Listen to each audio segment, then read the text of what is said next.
Você sabia que tem gente que sabe escrever bem e chega na hora de fazer uma prova de redação, treme nas pernas ali e consegue sair mal? Então, muitas vezes isso acontece porque a pessoa não compreende a proposta de redação. Compreender o comando da questão é uma das coisas mais importantes que a gente tem ao resolver qualquer tipo de exercício. E na hora que a gente está diante de uma prova de redação ou que a gente tem que escrever uma redação que não é por livre e espontânea vontade, a gente vai ter que se atentar à questão do comando da questão para poder fazer isso valer a pena, para poder fazer isso direito. Meu nome é Guga Valente e eu vou explicar aqui para você uma sequência que a gente tem que seguir, que é interessante seguir, para que a gente possa se sair bem numa redação. Vamos começar aqui, né, por essa frase que eu coloquei, o que se pede e o que se faz. Então, a prova está pedindo para a gente alguma coisa e a gente tem que atender aquilo que a proposta pede. A gente precisa entender o que está sendo pedido para a gente conseguir executar. Ok? Então vamos lá. Primeira coisa, tema. Entender o tema de redação é fundamental, porque afinal de contas é o tema que vai nortear a nossa escrita. Nós temos que escrever sobre aquele tema específico. E a gente sabe que a fuga ao tema é um crime capital na redação. A fuga ao tema implica em anulação da redação na maioria esmagadora dos casos. Para falar a verdade, eu ainda não me deparei com uma proposta de redação, com uma prova de redação que seja de vestibular, que seja de Enem, que seja escolar, que tivesse a possibilidade de fugir do tema e não zerar. Até hoje, todo lugar que eu vou, eu vejo sempre o tema como sendo aquilo que é determinante da escrita. Todos os outros aspectos podem ser perdoados, despontuados, não a ponto de zerar, mas o tema da redação zera. Então a gente tem que se manter dentro do tema. Eu vou dar um exemplo para você. Há alguns anos, mais precisamente no ano de 2014, o Enem cobrou um tema que dizia publicidade infantil em questão no Brasil. Então era para se falar da publicidade infantil, né, que estava em debate, debatendo-se a publicidade infantil. O que o tema estava querendo dizer? O tema estava falando da publicidade voltada para crianças. Os textos de apoio apontavam para isso, para publicidade voltada para crianças, e o quanto era perigoso transformar crianças em consumistas. Era isso, era para falar sobre isso. Pois teve gente que foi falar sobre crianças na publicidade. Crianças trabalhando na publicidade, que isso era ruim, que tinha lei no Brasil que proibia criança de trabalhar. Então, criança em publicidade não podia acontecer, a publicidade infantil era algo criminoso. Então, quem escreveu sobre isso zerou essa redação. E teve muita gente que escreveu. Por quê? Porque não leu os textos de apoio, porque não leu o tema várias vezes, porque não compreendeu. Então, aqui vai uma dica. Leia o tema várias vezes. Um bom tema de redação, ele é escrito para ser entendido da maneira mais clara de todas. Mas é óbvio que isso abre precedentes, né, a interpretações diferentes quando o tema é escrito de maneira dúbia, né, de uma maneira ali que pode ser compreendida de várias formas diferentes. Então preste muita atenção ao tema, para que você não fuja dele e para que você possa contemplar aquilo que ele está pedindo, o que ele pede e o que você tem que fazer. Depois, se atente ao gênero. O que está sendo pedido para você fazer? É para fazer um conto de ficção científica? Então não se esqueça que você tem que escrever um conto e que você tem que inserir ali elementos de ficção científica, que sejam relacionados à tecnologia, muitas vezes relacionados ao futuro. Os elementos que constroem essa narrativa estão dentro dessa perspectiva de tecnologia, né? E muitas vezes de futuro também. Então presta atenção nisso. É para fazer uma dissertação? Então não se esquece que a dissertação tem uma estrutura, introdução, desenvolvimento, conclusão, tem que apresentar uma tese no começo, tem que apresentar argumentos no desenvolvimento, né? Tem que fazer um artigo de opinião? Não se esqueça que você tem que persuadir o seu interlocutor. Então, não importa qual seja o gênero, preste muita atenção a isso, porque o gênero vai ser também um elemento definidor aí de um bom texto. Não adianta você estar super dentro do tema e escrever uma dissertação quando eles pediram para você escrever um artigo de opinião. Vai ficar errado, tá? Então fique atento a isso também. Depois tem a questão da tipologia textual. Por que a gente tem que prestar atenção na tipologia também? Porque afinal de contas os gêneros eles estão dentro dos tipos de texto. Então a gente tem os tipos de texto que são grandes grupos, né? Então a gente tem exposição, argumentação, narração, descrição e injunção. Os gêneros são milhares e eles estão dentro desses grupos aí. Então, por exemplo, se pede para fazer uma dissertação, parte da dissertação é exposição, parte da dissertação é argumentação. Então eu preciso, mesmo sabendo que o gênero é dissertação, lembrar-me que os tipos que envolvem a dissertação são a exposição e a argumentação. Isso precisa estar o quê? Balanceado dentro do texto. Então preste atenção à tipologia também para você não vacilar em priorizar um tipo em detrimento de outro dentro do gênero, tá? Depois nós temos o material de apoio. É muito comum que as provas forneçam para nós, quando a gente fala de concurso, de vestibular, Enem, é muito natural que se forneça para a gente um material de apoio. Esse material de apoio, em geral, é composto por textos. Na UFG, né, a universidade onde eu me formei, em Goiás, quando havia o vestibular, antes do Enem se tornar a prova de ingresso para a universidade pública, a prova da UFG contava com uma coletânea com 10 textos às vezes. A gente passava ali mais de meia hora só lendo os textos de apoio, mas é porque esse era um dos critérios de correção para a UFG. A gente tinha que ler e tinha que mostrar no texto que a gente tinha lido aqueles textos. A gente precisava fazer releituras daqueles textos dentro do nosso texto, que é algo que eu acho incrível, super importante, mas não é toda a universidade que utiliza isso, nem é todo professor que gosta de trabalhar dessa forma também. Mas os textos de apoio, não importa como seja o jeito que a universidade vai avaliar ou que a prova vai avaliar, o jeito de você utilizá-los.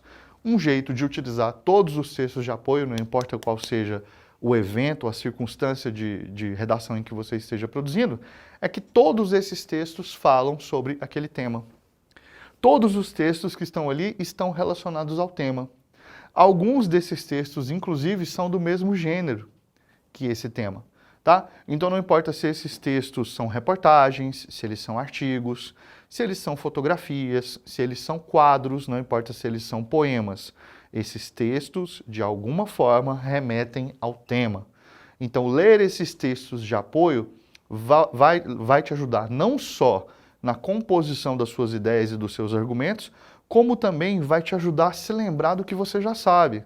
Eu gosto muito de dizer que você é uma enciclopédia ambulante, você tem um monte de conhecimento que vem acumulando ao longo da vida. Esses conhecimentos, eles são muito importantes na hora de escrever. Então os textos de apoio podem te estimular a se lembrar disso. Às vezes na hora da prova a gente fica um pouco nervoso, né?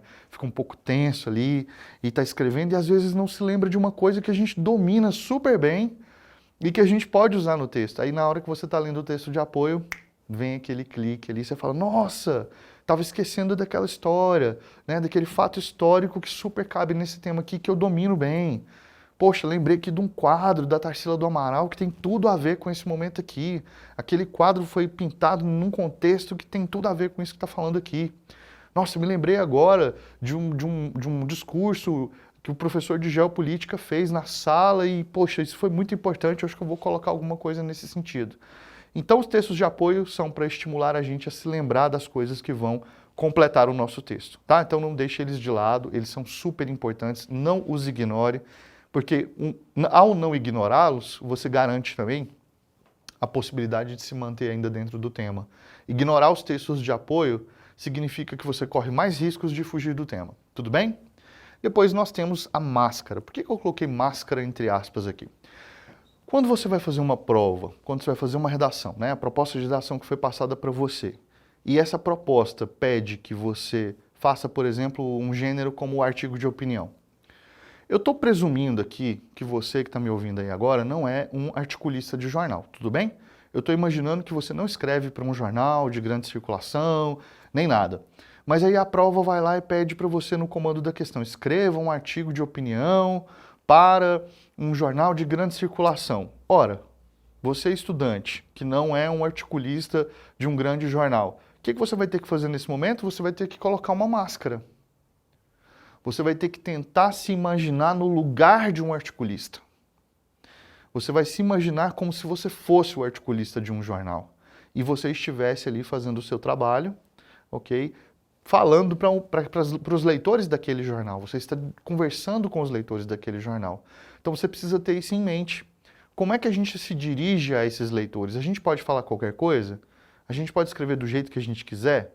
Não, né? A máscara é exatamente para a gente poder se comportar de uma determinada maneira.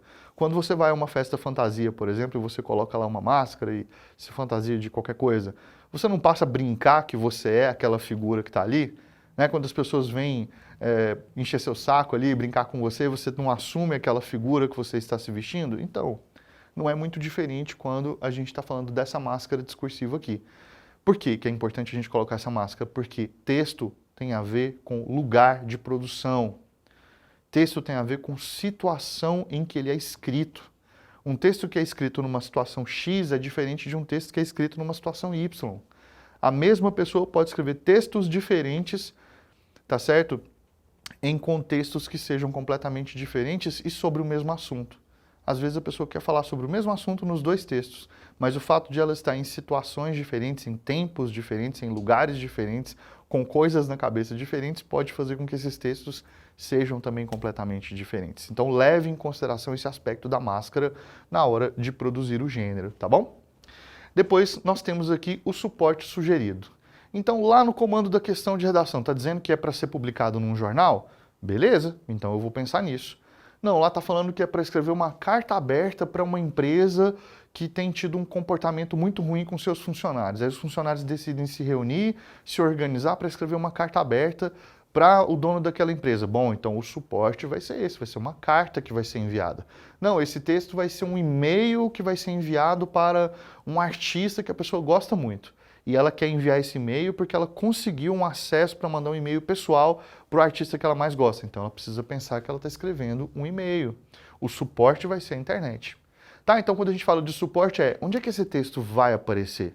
Esse texto vai ser veiculado por onde? Ok? Então lembra disso, porque o suporte também é importante na constituição do gênero, assim como a máscara, assim como o gênero, assim como o material de apoio, a tipologia e o tema também, tá? E por fim, você precisa pensar em como executar seu texto. Essa parte aqui é uma parte que talvez preceda outras partes dessas aqui, tá? A gente colocou uma sequência aqui como se a gente tivesse que seguir necessariamente essa sequência, e é interessante que você siga de fato essa sequência. Mas no caso da execução do texto, isso pode acontecer um pouco antes. Por quê? Porque isso daqui passa pelo projeto de texto. Isso aqui passa pelo seu planejamento prévio.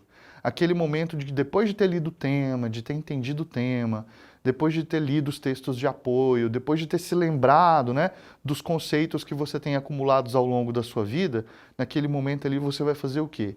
Você vai planejar o seu texto. Então, tudo isso daqui que está colocado é ainda antes da escrita propriamente dita. Isso aqui tudo vai fazer parte de um plano, de um projeto de texto. Tudo bem? Bom, então repassando aqui. Compreendendo a proposta de redação, aquilo que é pedido e aquilo que tem que ser feito. Não podemos nos esquecer do tema, temos que levar em consideração as características do gênero, utilizemos a tipologia para contribuir com a produção do gênero, que a gente possa ler o material de apoio e se lembrar daquilo que a gente tem de conhecimento acumulado ao longo da nossa vida, não nos esqueçamos da máscara que temos que usar para produzir aquele gênero, o suporte, para que ele possa estar bem empregado ali dentro do texto e possa ser bem caracterizado como tal, e também a execução do texto que tem a ver também com esse planejamento, beleza? Eu estou saindo fora, valeu, vou dar um tempinho aqui para você tirar um print dessa tela. Falou!